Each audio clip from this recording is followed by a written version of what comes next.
वंदे मातरम साथियों, मैं मंजीत महलावत स्वागत करता हूं आप सभी का हमारी इस खास पेशकश काम की बात में। आज हम एक ऐसे शख्स के बारे में बात करेंगे जिसने अपनी काबिलियत के दम पर पूरी दुनिया को हिलाकर रख दिया था। जी हां, आप सही सुन रहे हैं। मैं पूरी दुनिया इसलिए कह रहा हूं क्योंकि उस शख्स के नाम से बड़ी बड़ी विदेशी कंपनियां डर के मारे कांपती थी। आज 30 नवंबर हमारे देश के महान क्रांतिकारी वैज्ञानिक, स्वदेशी के प्रखर प्रवक्ता राजीव दीक्षित जी की पुण्यतिथि और जयंती है।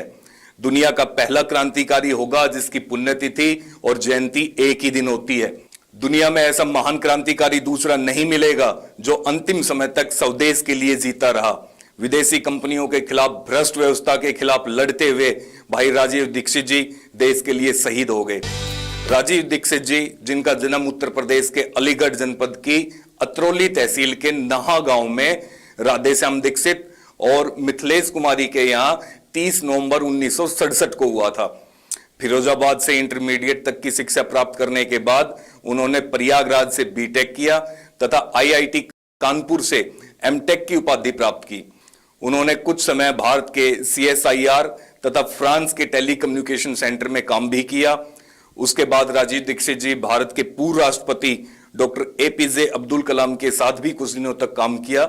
इसी बीच उनकी प्रतिभा के कारण सीएसआईआर में कुछ परियोजनाओं पर उनको काम करने का मौका मिला तथा कुछ विदेशों में शोध पत्र पढ़ने का भी उनको मौका मिला। वे भगत सिंह, उधम सिंह और चंद्रशेखर आजाद जैसे महान क्रांतिकारियों से प्रभावित रहे। राजीव दीक्षित जी पहली बार सुर्खियों में तब आए जब उन्होंने भोपाल में हुए मीथेन गैस त्रासदी को लेकर उस समय के तत्कालीन प्रधानमंत्री राजीव गांधी और अमेरिकी कंपनी यूनियन कार्बाइड पर एक सोची समझी साजिश के आरोप लगाए। और न सिर्फ आरोप लगाए बल्कि राजीव दीक्षित ने सबूत भी दिए। उनकी सबसे खास बात यह थी कि वो कोई भी बात आंकड़े और सबूतों के बिना नहीं करते थे।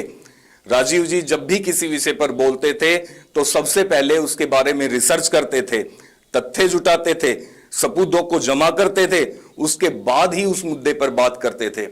धीरे धीरे राजीव जी का झुकाव स्वदेशी की ओर बढ़ा। राजीव दीक्षित जी ने 20 वर्षों में लगभग 12,000 से अधिक व्याख्यान दिए। भारत में 5,000 से अधिक विदेशी कंपनियों के खिलाफ उन्होंने स्वदेशी आंदोलन की शुरुआत की। 8 जनवरी 1992 को महाराष्ट्र के वर्धा नामक शहर में हुई एक बैठक में आजादी बचाओ आंदोलन का सूत्रपात हुआ। आजादी बचाओ आंदोलन का मुख्य उद्देश्य था भारत की आर्थिक व सांस्कृतिक आजादी को बचाना, उसे जीवित रखना। और इस काम में श्री बनवारी लाल शर्मा जी ने राजीव जी का प्रमुखता से साथ दिया। राजीव दीक्षित जी ने समय समय पर बड़े बड़े आंदोलन किए। 1991 में डंकल प्रस्तावों के खिलाफ घूम घूम कर जनजागृति की और रैलियां निकाली। कोको कोला, पेप्सी जैसे पेय पदार्थों के खिलाफ अभियान चलाया और कानूनी कार्रवाई की। 1991-92 में राजस्थान के अलवर जिले में केडिया कंपनी के खिलाफ शराब कारखानों को बंद करवाने में उनकी अहम भूमिका रही है। 1995-96 में टिहरी बांध के खिलाफ ऐतिहासिक मोर्चा और संघर्ष किया, जहां भयंकर लाठीचार्ज हुआ और उनको काफी गंभीर चोटें आई। टिहरी पुलिस ने तो राजीव भाई को मारने की योजना तक बना ली थी। उसके बाद 1997 में सेवाग्राम आश्रम वर्धा में प्रख्यात गांधीवादी इतिहासकार धर्मपाल जी के सानिध्य में अंग्रेजों के समय के ऐतिहासिक दस्तावेजों का अध्ययन करके देश को जागृत करने का काम किया। राजीव दीक्षित जी हमारे देश के लोगों में काफी लोकप्रिय हो रहे थे। उनके बताए स्वदेशी नुस्खे हर घर में अपनाए जा रहे थे। लोग विदेशी वस्तुओं का परित्याग कर रहे थे और यही सब वजह थी जिससे सरकार में बैठे लोग और बड़ी विदेशी कंपनियां उनकी दुश्मन बन चुकी थी। राजीव दीक्षित के बारे में मौजूद जानकारी के मुताबिक वो 2009 में बाबा रामदेव के संपर्क में आए और उन्होंने ही रामदेव को देश की समस्याओं और काले धन वगैरह के बारे में बताया था, जिससे रामदेव बहुत प्रभावित हुए और दोनों साथ में काम करने के लिए सहमत हो गए। फिर भारत स्वाभिमान आंदोलन उन्होंने शुरू किया, जिसके सचिव राजीव दीक्षित जी थे।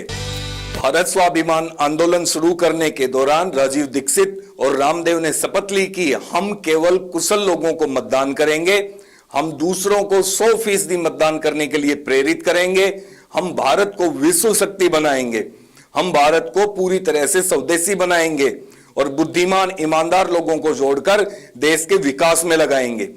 इस आंदोलन के तहत राजीव और रामदेव ने योजना बनाई कि लोगों को अपने साथ जोड़ने के बाद 2014 में वो देश के सामने अच्छे लोगों की एक नई पार्टी का विकल्प रखेंगे और लोकसभा चुनाव में दावेदारी पेश करेंगे। इस आंदोलन की शुरुआत से पहले आस्था चैनल पर राजीव दीक्षित और रामदेव दोनों के प्रोग्राम टेलीकास्ट किए जाते थे। दोनों ने कुछ वक्त तक साथ में काम भी किया। दोनों साथ ही आस्था और संस्कार जैसे चैनलों पर आते थे और फिर रहस्यमय तरीके से 30 नवंबर 2010 को राजीव दीक्षित जी की मौत हो गई, जो आज तक विवादों में है। विवाद इसलिए है क्योंकि मौत के बाद राजीव जी का शरीर नीला पड़ चुका था, जो सिर्फ जहरीले पदार्थों के सेवन से आई मौत के बाद ही होता है। मौत के बाद पोस्टमार्टम न होने देना, बॉडी को लेकर उनके घर न भेजकर सीधे हरिद्वार ले जाकर अंतिम संस्कार कर देना जैसे बहुत सी बातें हैं जो उनकी मौत को एक रहस्य बना देती है। खैर, आज परिणाम आपके सामने है कि रामदेव फल फूल चुके हैं। अब उन्हें काले धन की कोई चिंता नहीं है। अब आजादी भी खतरे में नहीं है। अब विदेशी कंपनियों से भी रामदेव को कोई मतलब नहीं है, क्योंकि अगर ऐसा होता तो सरकार द्वारा FDI 100% किए जाने का रामदेव जरूर विरोध करते। लेकिन अब रामदेव ऐसा कुछ नहीं करते, जिससे साफ पता चलता है कि रामदेव को देश से, देश की जनता से अब कोई मतलब नहीं है। राजीव जी के जाने के बाद भारत स्वाभिमान आंदोलन और आजादी बचाओ आंदोलन की आधिकारिक समाप्ति हो गई।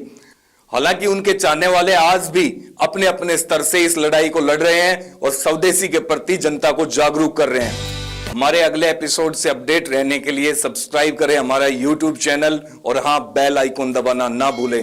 जय हिंद, जय भारत।